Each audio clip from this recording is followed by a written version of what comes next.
Wala nang maraming paligoy-ligoy pa, diretso sa punto na.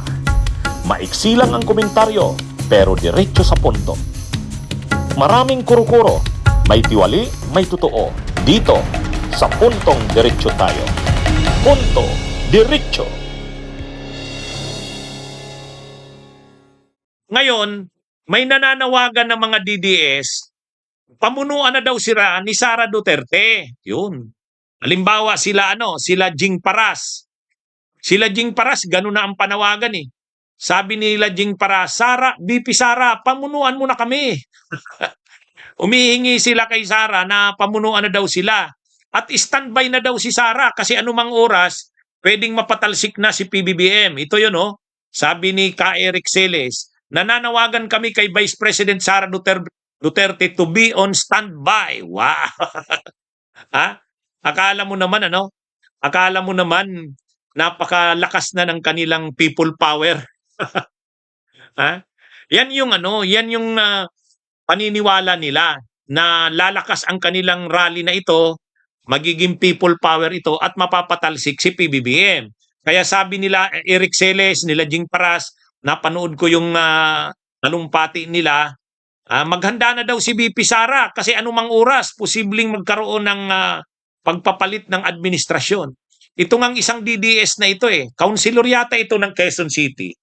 Tao ito ni Mike Defensor Sabi niya, ito na ang katapusan ng administrasyon ni Bangag.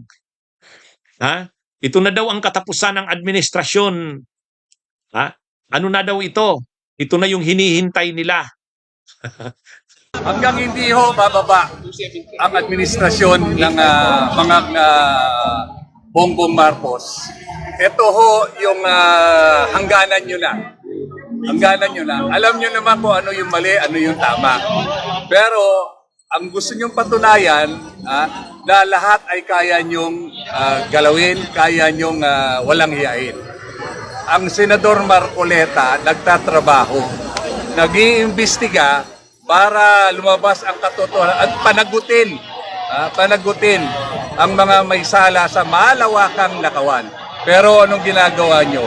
Mas nauna pa. Samantalang yung asuntong inaano mo, Boying Rimulya na plunder, Comelec dinismiss na. Campaign contribution, ngayong gagawin mong plunder, hindi lahat ng pagkakataon kaya mong baluktutin ang batas Rimulya. Sa tingin niyo sir, ilan pong grupo pa po aside from INC, mas marami na ho rin mga tumugon ng mga ordinaryong tao sa panawagan po ng Iglesia ni Cristo na para matapos na po, tapusin na ang paghihirap ng bayang ito. Panagutin ang dapat managot at higit sa lahat, alam naman natin kung sino nagpapahirap sa bayan. So ulitin ko lang po, ang ating panawagan ay resign? Ang ating pong panawagan, hindi aalis kami rito hanggang hindi ka magre-resign, Bongbong Marcos. Ayan mga kabunyog Yan yung nila. Ang paniniwala nila, ito na yung hinihintay nilang pagkakataon. Para sa kanila,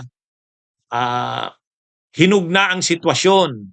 Kaya ang panawagan nila kay BP Sara, sabi nila, BP Sara, pangunahan mo na kami. Sabi ni Jing Paras, pag pumunta ka dito, pinamunahan mo kami, ano na ito, lalong dadami ang tao. Sabi ko, pupunta ba dun si Sara Duterte? Sa tingin nyo ba, pupunta kaya si Sara Duterte doon? Anong tingin nyo? Pinapaniwagan kasi nila, ang leader daw nila si Sara. Kaya dapat sana daw si BP Sara, sabi nila, pumunta na doon. Manawagan na sa mga tao. Kaya, sa totoo lang, pag pumunta doon si Sara Duterte, inciting to sedition ang kaso niya dyan. Inciting to sedition ang kaso niya dyan ni Sara Duterte. Kasi ang mga panawagan ng mga tao, pagpapatalsik na kay PBBM, tapos pupunta si Sara Duterte doon. Kung mapatalsik si PBBM, siya yung manginginabang O, di ba? Di ba? nakakatawa itong mga DDS. Sabi nito, yung nakasalamin na yan, patapos na daw. Nakikita na daw nila ang katapusan ng administrasyon. Sabi niya, yung naka ano na yan, yung naka ano na yan. Ito na daw yung hinihintay na katapusan ng administrasyon ni PBBM. Tapos nananawagan daw sila kay Sara Duterte na pamunuan na sila. Pamunuan na sila. Oh, yun ang sabi nitong mga ito, mga kabunyog, mga kababayan. Kaya sabi ko, nakakatawa itong mga ito, nangangarap ng gising. Nangangarap ng gising. Unang-una, si Sara Duterte ba pupunta diyan? Hindi yan pupunta diyan si Sara kasi nga lagi na siyang napapasubo pag sumasama siya sa mga ito eh. Ay di ba? Yung nagbanta siya sa presidente na ipapapatay ito, ipapapatay ang first lady. Kaya nga isa yun sa mga articles ng impeachment eh, yung pagbabanta niya. Patipon din yun online ng mga DDS tapos nagsalita siya doon. O dito na naman, may patipon itong mga DDS, nagrarally sa kaiglesia, nananawagan na ng pagpapatalsi kay PBBM, tapos magsasalita doon si Sara, magpapakita siya doon. Yun ang gustong mangyari nitong mga supporters niya eh. Ha?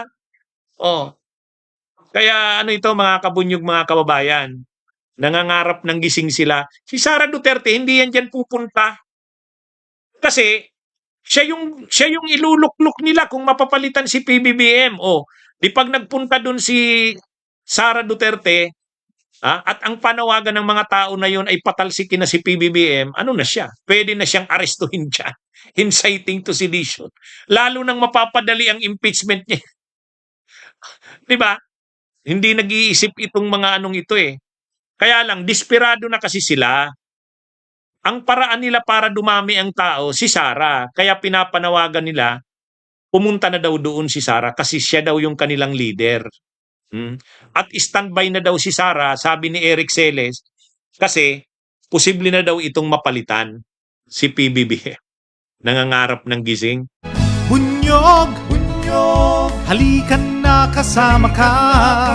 Bunyog, kapag buklod ay may pag-asa. Luzon, Visayas, Mindanao, isa ang pananaw. Sa bagong Pilipinas ang bunyog isisigaw. Bunyog, bunyog.